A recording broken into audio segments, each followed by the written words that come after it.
Če smo tokratno vožnjo napovedali z vožnjo med zasneženimi hribi, pa jo vsaj zaključimo poletno, na morju. Vozili smo namreč klasiko. Harley Davidson namreč danes uživa sadove motivacijskega govora, ki ga je v 80. letih prejšnjega stoletja za Harleyjeve zaposlene imel takratni predsednik Ronald Reagan. Ko je šlo Harleyju najslabše, je namreč Reagan izjavil: tisti, ki pravijo, da ameriški delavci in podjetja ne morejo uspešno tekmovati s tujimi, delajo eno najstarejših napak na svetu.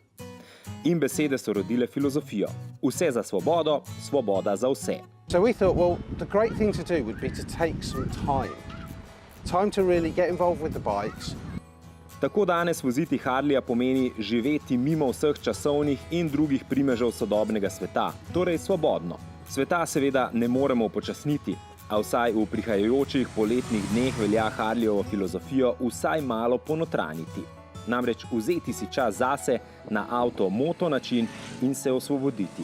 Vsaj za čas vožnje.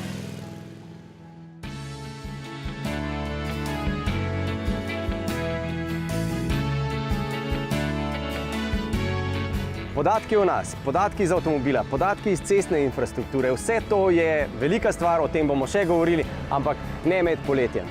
Med poletjem samo poskrbite, da boste dobro namazani s sončno kremo, da boste lepo hidrirali in pa seveda mi se vidimo jeseni, vmes pa spremljajte MMC, Poševnica avtomobilnost, YouTube kanal, Facebook in pa seveda Instagram profil. Čau! Srečno!